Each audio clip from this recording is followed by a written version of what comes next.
Hi guys, welcome back to 7 Days to Die. It's my training run.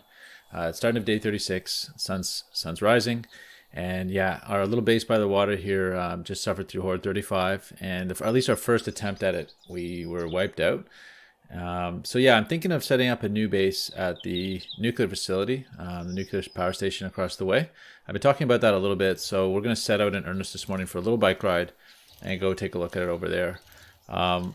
Our second playthrough of the Horde 35 showed that the base that we were using might have held, but I think ultimately it will be overwhelmed, and I don't really want to deal with its kind of piecemeal construction. So we're going to go take a look at the nuclear plant and see if we can't find a better spot. Now, I was already through this place, but it looks like since then the zombies have respawned, and they've respawned kind of angry. Yeah, I found these to be a lot more aggressive than the first playthrough, and it's probably just my level, scaling up with the level. But yeah, we had a fair number of runners.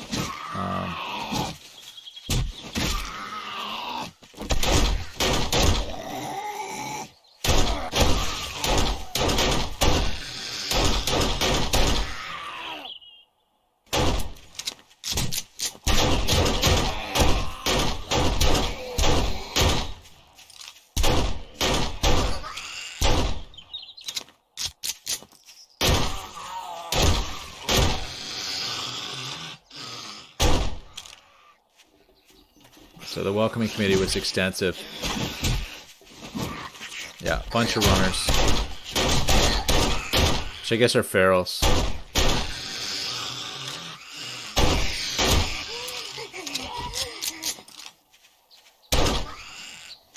Yeah, so the welcoming committee was extensive. I'm not going to show you the whole thing, but about in the middle of the plant, there's like between the two towers here, there's a station, a couple of different buildings, and a hole in the ground. If you drop down in the hole in the ground, it takes you into this underground concourse, which is a series of, looks like pipes that feed into the cooling towers. And so yeah, I've been through already here once, but I did want to take another look at these cooling towers. These tunnels also were just interesting to me as a possible base, because they're, look at all the reinforced concrete, guys. So, you know, I thought about maybe one of these tunnels. Okay, yeah, so missed that. The spear is a dangerous thing, because if you don't have another melee weapon, you're down to pistols. And there, I was pretty sure I was going to die, but there. Dropped him on the mine. So it's a nice way to clear out a mine there. But yeah, I thought about these tunnels, but then, you know, the problem is you never know which way they're going to come from, and you're kind of boxed in. So I looked at these towers here. This tower here, so basically the tower is a huge reinforced concrete column. And it has what looks like a bath in the middle, probably for, I guess, I don't know, cooling. So it would be filled with liquid that would evaporate, I suppose, up the tower. Water, I guess. So this tank, however, has been broken. And that tank's actually made of steel. So it's a pretty nice tank. Gave me some ideas. So, but that one was broken. So I went along to cross through that central processing building here to go to the other tower. And yeah, these tunnels, they're great, but again, like, I don't know how thick the walls are, and ultimately we're below grade, so you could imagine, like, the zombies, if they start digging down, they might just pop up above us. My last horde round, I did experience that, them come through the ceiling, so I have no telling. It could just be one reinforced concrete block above me, which isn't much security, so instead, look at this cooling tower, guys. Pretty intact from the walls. They look good. And more importantly, maybe the bath is totally intact. So, yeah, I started just thinking about how am I going to use this as a possible horde defense base. So in terms of entry points, it has 2 entry points. It's got there's 2 concourse tunnels that lead into it. We came through one, and there's one other that I don't exactly know where it leads, but into one of the outbuildings. So yeah, guys, yeah, I could either build up inside this tank, or I could try to, you know, build up in the tower. So there's one exit, and now those holes are possible entry points, but I think the outside of the building is pretty flush there. I don't think there's a way up. So I did walk back down the path here just to try to clear out some of the zombies that were banging on the walls. So I didn't want to like pre-break the place too badly. So when I heard active zombies, I went for try to find them, and it turns out they were outside. That door's locked. At a later date, I went through there.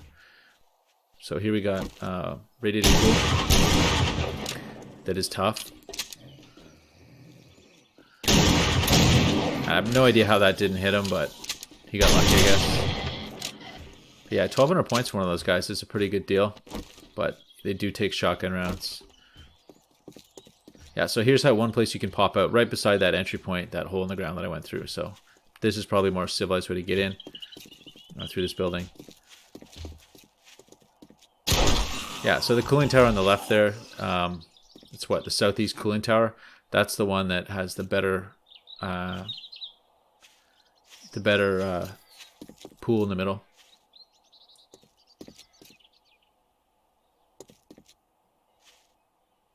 So we went back and I decided to think about the possibility of building a base suspended above that cooling pool.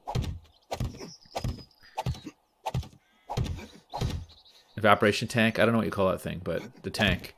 So I climbed up a little bit here just to see what it would look like. A little concerned about those holes, but they're high enough, and again the exterior wall I think is flush out there. So it occurred to me that this tank could be a nice place to build a base above and trap enemies in. So what I started doing is hack through the wall here and to try to get to the outside of the cooling tower. And I discovered that it's mighty thick, at least at this height. So that's what, 4 blocks there. Couldn't reach anymore, so I had to cut a path for myself. Here we go. That's 5 blocks. 6 blocks, guys. 6 reinforced concrete is what, 30,000 strength. 7 blocks, guys. 35,000 strength. Yeah, and then outside. So there we go. Boom. And yeah, breaking out to the nice south fence there, which has been breached already. So that's a pretty easy place to get to for an entry. So I decided to turn this into our entry, rather than go through that lower concourse, which could be hairy on Horde night, and I wouldn't want to get lost and stuff. And there's the zombie spawn issue. So I decided to make a nice little cut. These slanted blocks are a pain because you have to, if you want to make a nice flush connection with it, you have to break it out and put a square one in. I think you can connect to a slanted one just fine in terms of support, but I wanted it to look nice. And so on this side as well, I broke this one out and made it nice.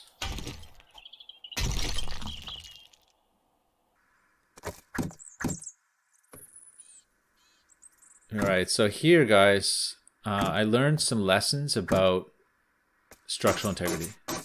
The game has some sort of structural integrity mechanic, and I was roughly aware of it. I knew that you have to reinforce certain blocks in order to suspend a span out from it. So I did that with the cobblestone back there. And yeah, but honestly, I didn't really know what I was doing.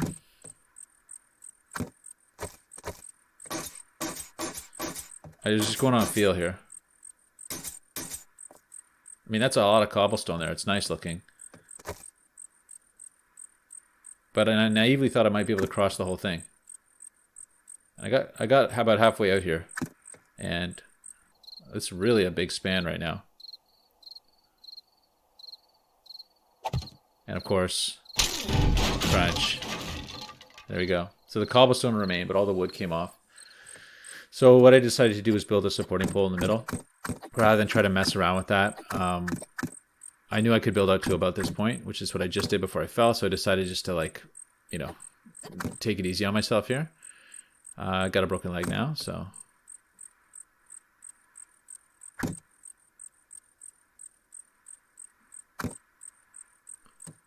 And yeah, and there we are connected nicely. Yeah, firm it up a little bit. Yeah, so that was it for day 36. Day 37, I rolled in early just to start, continue to work.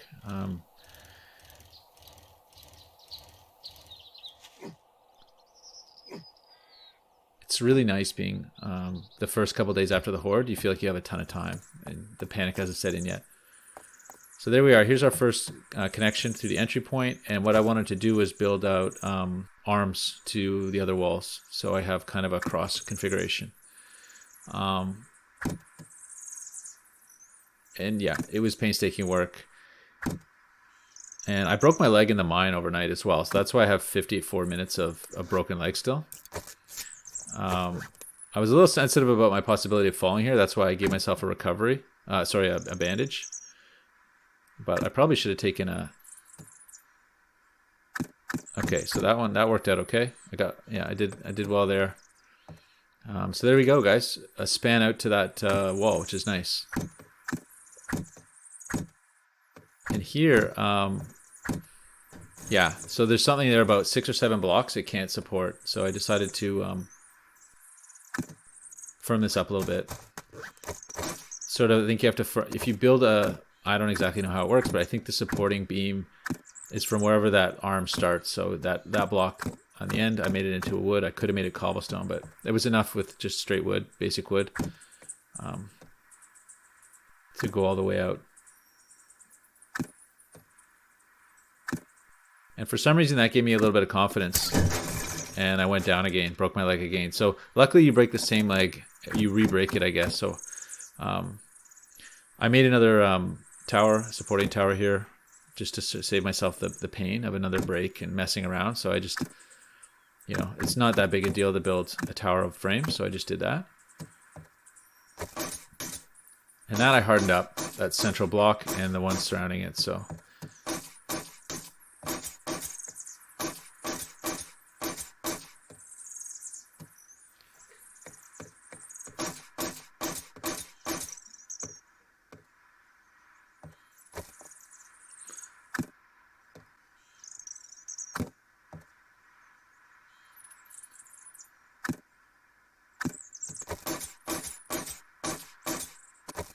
Yeah, so I was just paranoid here. Like, I wasn't sure what really the rule is, so I'm just kind of going with it and hoping for the best. But yeah, here I got lucky. We connected out. I think a cobblestone, building off cobblestone is the way to go. I should probably read up on it, but I was kind of like in a rush to get this done. I just wanted to build it. So yeah, so here we are building our first, what will be reinforced concrete arm, supporting arm. And here I had a nasty surprise. I took that one rebar out because I wanted to connect in, and I lost everything and all that rebar. So yeah, what is that, my third break of the day? Or second break. Did I have one yesterday? Anyway, yeah. So I wanted to take this out because I want to have a nice clean connection right into the wall. So I broke that out, and I should have done that first, but hey.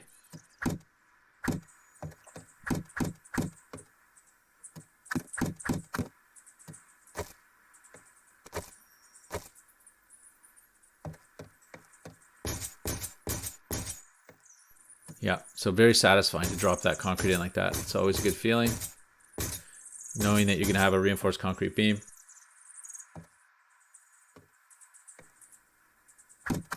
Yeah, and here we go again. This time I started to build a little more cross scaffolding, like just to sort of max it out, because I really don't know exactly how the structural integrity works. So I just decided to over frame it, just to be safe. And here I'm going to cut that out again, so we connect directly into the reinforced concrete with a nice square supporting block. Yeah, fill it in, and then carefully replace one at a time all the rebar frames. There it is, and then paint it in with concrete, guys.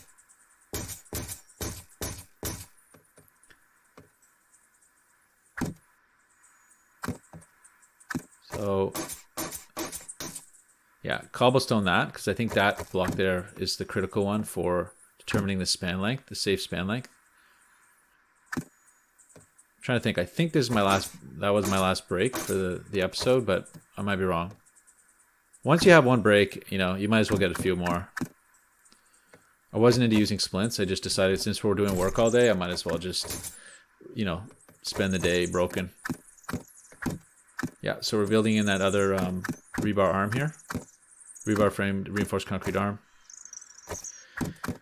And I had some intuition about this, or maybe I read it, that reinforced concrete, when it's not cured yet, just the poured concrete, is not as supporting as dried concrete. So you don't want to rely too much on it for supporting everything, and losing all your concrete and rebar would really suck. So basically I decided to leave it all framed up and until it dries. And it started to dry already. It's coming in quick. So there we go. With that, we have a full connection. You know, all the corners basically. Yeah. So the overall scheme for the base is to have the place that I cut through to the outside be the entry point, and I'm assuming zombies are going to come up that. So I'm going to actually disconnect that from the base. So the base is going to be on this side of the cooling tower, and sitting on these reinforced concrete arms, basically.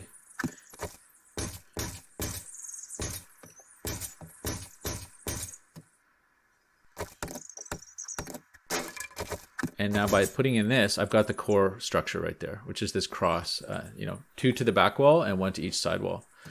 And I sort of was thinking about it, I thought, you know what, let's overdo it, because I have no sense of how much weight this can take. You know, like these are big spans here, and I was nervous that I was just going to lose all my work. So I decided to put an additional 2 arms in, just as supporting arms, out kind of close to the central, what will be the central mass. So I plan to build like a booth right on the middle of that beam structure there. And that booth will be my little bunker, my little like horde command post. Yeah, and so I built, you know, symmetrical arms out this way. So we have a full cross of reinforced concrete.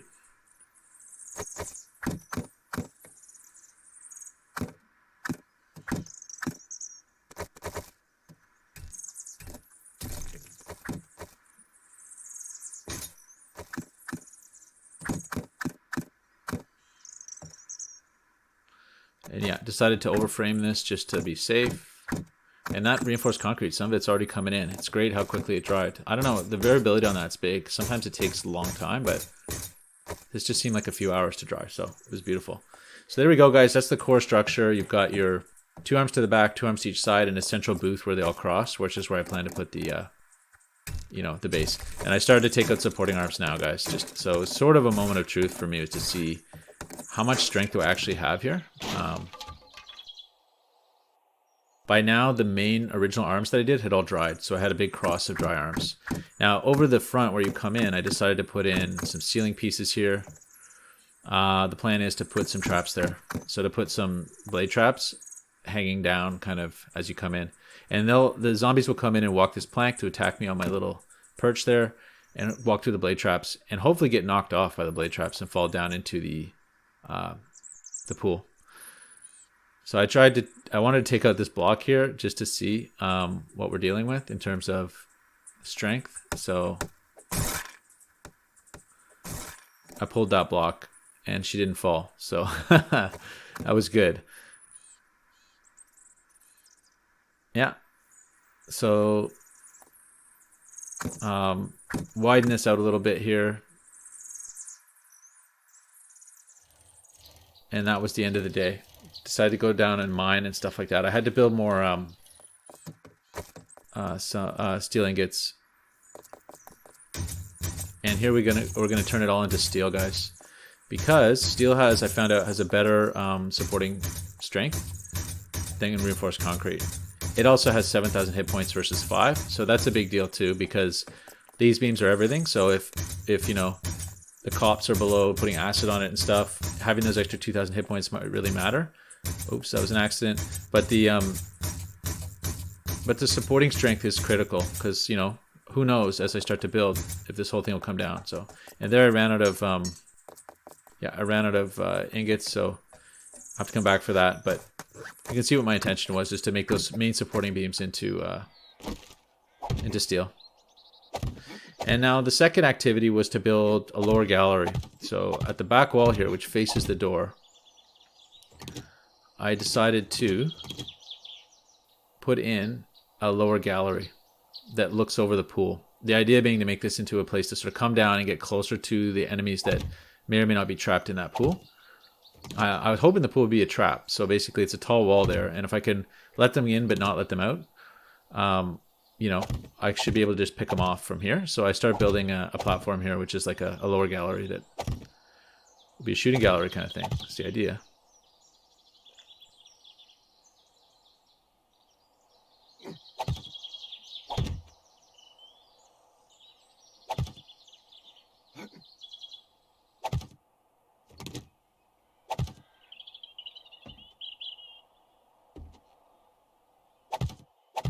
Yeah, so that's a basic frame structure there. I'll fill it in eventually with reinforced concrete. But yeah, that just gives you an idea of what the idea was. And yeah, we've got all that steel there, which is great. And now that it's all steel, I came to take a look down in the pool. So I wanted to clear this out so I have a nice clean pool. So this stuff's all metal. So I started working on that.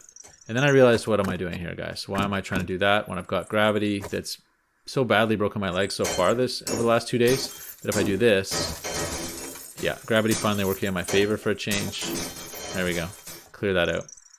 And then I took all these off because they're cool, but we want to get rid of them so we can have full use of the pool, because I do intend to turn the pool into a trap zone. It's going to be full of traps. So I need that space.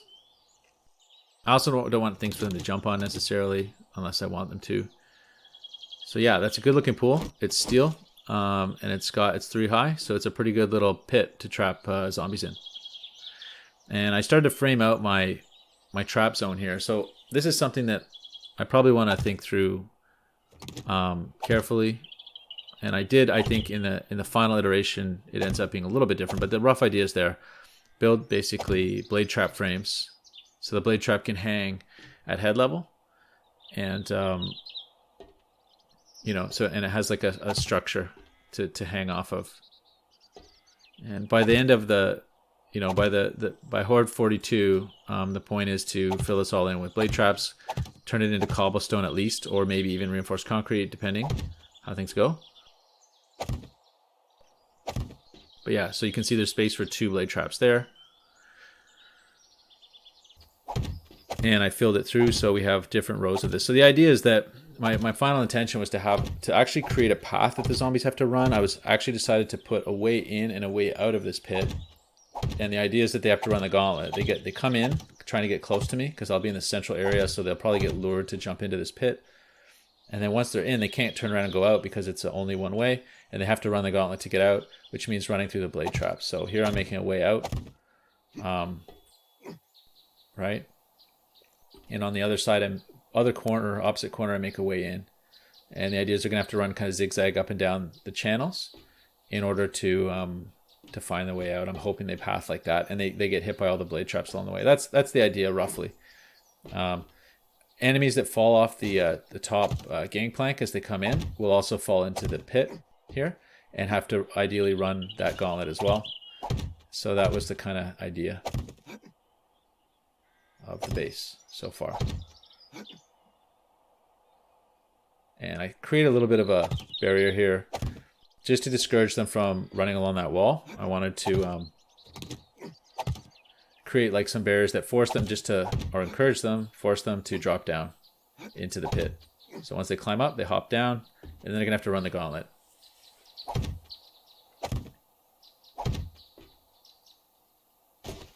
Yeah, getting full face full of blade traps along the way, and then eventually they can work their way out to here, hop down, go around, rinse and repeat, and hopefully, you know, burn through a lot of zombies that way is the idea. So, like with a base like this, you know, one could just perch themselves up on high and maybe last it out. But I do want the experience, and I think, you know, ultimately I do want to kill all the zombies. So, so yeah, I pulled away some scaffolding now that the oh yeah, so here I decided that I still don't know how strong this is. So I decided to sister up these beams with I-beams. So I-beams don't have much strength. They're like 1,000 or maybe it's 2,000 hit points. So they're not very like strong from a hit point of view, but they have as much supporting strength as these steel beams. So it's like adding another steel beam. Plus, since it's in contact with this steel beam, if something should attack and knock out one of these steel beam blocks, it won't immediately compromise the entire thing necessarily. So there'll be a second layer of support. And I should probably do that with all of the beams. I don't remember if I had time to do that before the Horde. I did at least a couple others. I think maybe I did do all of them now that I think about it. But the idea is just to sister them up so that if you know, there's redundancy basically. So I've got a ladder that comes up from the bottom up to the entry gallery here. that I can use as a service ladder. But there's also some temptation to leave it there, because if zombies go up it and they have to then jump off the cliff again, they'll take more fall damage ideally. So, and here I decided to pull down this central supporting stack and have my moment of truth here where I pop it out and it holds. That's good. But yeah, I really don't know how the mechanics of support really work, so I was guessing a lot and I just hope that it works. So, and yeah, this front little piece here is sort of like a step, just a reinforced step in front of my base to as a place to land. If I want to run down the gangplank and jump onto the base, I'll have something to land on that's not going to get knocked out by straight fire, is the idea. So I'll fill that in with reinforced concrete. There we go, guys. And finally, on my way out, I was like, wait, this is a channel they got to run. So I thought about turning this into a trap zone. However, putting a blade trap in here requires knocking out 6 blocks of reinforced concrete. So no less than 30,000 hit points. So that's a lot of work. But I decided to just test it out because I had some time left in the day before dark. So I took out 6 blocks, guys. It was painful, but it did give me space to drop in a blade trap here. Boom. So here's a nice little blade trap. So this is the idea: is you walk in, you got to run at least 1 blade trap. Now I didn't want to put low traps here because I didn't want to cut their legs off. I want them to be able to walk to the gangplank and then attempt to jump at me and fall down. So there it is, guys. That's an introduction to the structure of my next horde base. We'll see the final product in horde 42, and I hope to see you there. Thanks for watching. I'll catch you next time.